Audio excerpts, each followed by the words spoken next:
On January 22, 1783, Congress ratified a contract stating that all bills of credit emitted, monies borrowed, and debts contracted by or under the authority of Congress before the assembling of the United States in pursuance of the present Confederation shall be deemed and considered a charge against the United States for payment and satisfaction whereof the United States and the public faith are hereby solemnly pledged.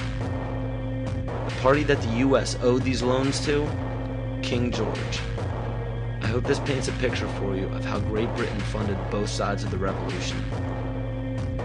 To this day, Great Britain collects taxes from the United States via the IRS. The IRS isn't even an agency of the United States government. If you don't believe me, look up IRS publication 6209. It is an agency of the IMF, which is governed by the United Nations. The FCC, CIA, FBI, and NASA were never part of the United States government. The U.S. government only holds shares of the stock in various agencies. Social security numbers are also issued by the UN through the IMF. The Civil War, which lasted from 1861 to 1865, was also instigated by Amschel Rothschild to divide the United States and force it into debt with a central bank. The goal was to put the country of the U.S. back into the hands of Britain through huge loans taken out for munitions. To do this, it was crucial to put a controversial issue in limbo such as slavery. Knowing full well that the Declaration of Independence would create an uproar among southern states that depended heavily upon slave labor, it was signed in Philadelphia, Pennsylvania by 35 people, 33 of whom were Freemasons. John Brown was a Mason and a Rosicrucian who was brought to power by William Lloyd Garrison and Senator Charles Sumner, both descendants of the Illuminati bloodline. With the help of the New York Times, John Brown was built up to be a hero in the anti-slavery movement. Ulysses S. Grant, former president, was born Hiram S. Grant. Hiram was a pagan sun god. This name was given to him by his father, Master Mason Jesse Root Grant. Jesse Root Grant worked for John Brown's father and then went on to work for E.A. Collins, one of the 13 Illuminati bloodlines. Ulysses S. Grant was brought to power rapidly with help from Collins. From April 1861 to May 1864, Grant went from the rank of private to commander-in-chief of the entire Union Army.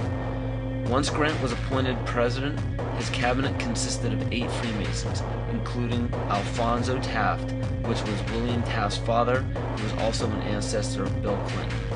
Jonas Mills Bundy was one of the 13 Illuminati bloodlines, who was also the presidential advisor to Grant as well as the next 2 presidents. And cabinet member Columbus Delano was Franklin Delano Roosevelt's grandfather. In November 21, 1933, President Franklin Roosevelt wrote, "The real truth of the matter is, as you and I know, that a financial element in the large centers has owned the government ever since the days of Andrew Jackson."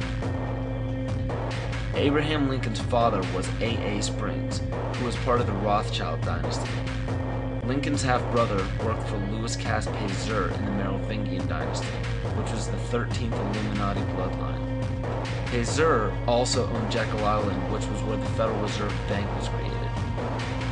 In the mid-1800s, Abraham Lincoln and the Whigs were trying desperately to keep Andrew Jackson from establishing a gold standard called the Independent Treasury System. Lincoln and his party fought to set up a central bank, making such public speeches as, "Under a gold and silver standard, all will suffer more or less, and very many will lose everything that renders life desirable." This statement resounds elements of scare tactics in this speech and other speeches on the matter given by Abraham Lincoln. They give no real evidence or explanation. In the early 1900s, after a failed attempt for Woodrow Wilson to set up what was called the League of Nations following World War I, Wilson and his advisor, Colonel House, set up the Institute of International Affairs. This institute had 2 branches, one set up in England called the Royal Institute of International Affairs, and the Council on Foreign Relations was incorporated as the American branch in New York on July 29, 1921. Founding members include Colonel House, J.P. Morgan, John D. Rockefeller, and a few others. A national income tax was declared unconstitutional in 1895 by the Supreme Court. but a constitutional amendment was proposed in Congress by Senator Nelson Aldrich. This makes much more sense when you notice that Nelson Aldrich was also known as being the authentic voice of J.P. Morgan, and later married into the Rockefeller family. Today, 27 to 35% of American workers' pay is taxed, and this money goes to a central bank called the Federal Reserve, or the Fed. For those of you who are unaware of the Federal Reserve Bank and what it is capable of, it is a non-government-owned bank that provides the U.S. with all of its currency. They control the inflation rate by the amount of money in circulation. Yet the most amazing aspect of the central bank is the suspension of specie payments, in which the Fed can refuse to pay their obligations, yet taxpayers must pay their debts or go bankrupt. In other words, the suspension of specie payments is the central bank's right to breach a contract with no penalty whatsoever. In even simpler terms, it's called theft. How is it that the Fed is allowed to breach any contract they wish without penalty from the government? The answer is simple. The Federal Reserve Bank has power over the government instead of under it. Carroll Quigley, Bill Clinton's mentor while at Georgetown University, wrote of central banks, "They want nothing less than to create a world system of financial control in private hands, able to dominate the political system of each country and the economy of the world as a whole, controlled in a feudalist fashion by the central banks of the world acting in concert, by secret agreements arrived at in frequent private meetings and conferences." It is important to note that nearly all of the founders of the Federal Reserve Bank were involved in the conception of the Council on Foreign Relations.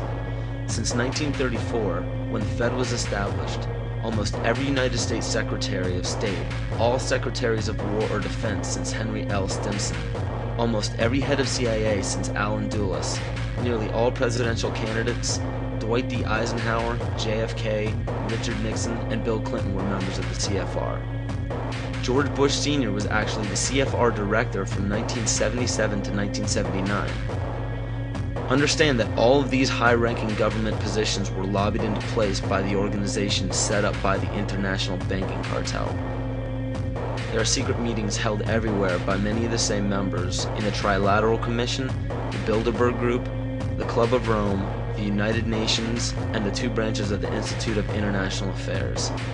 These groups make up what is known as the Round Table, developed by Cecil Rhodes. Other offshoots or preliminary groups are the Bohemian Group and Yale University's Skull and Bones organization, which we all know George W. Bush, George Bush Sr., and John Kerry were all a part of.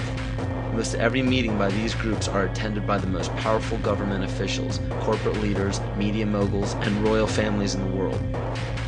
These meetings are held in secret and not a word of them reaches the mainstream media. How is it that so many powerful people can attend meetings alongside the mainstream media and not a mention of it makes it to the public? This all may start making more sense when you start understanding that common citizens aren't meant to know what is happening at the top. Is there any dispute that to gain power in our day and age, it takes strategy and intelligence rather than brute force? Logic will tell you that in any sport or game, to claim victory, you must keep your moves strategic and secret. Why would it be any different in global politics?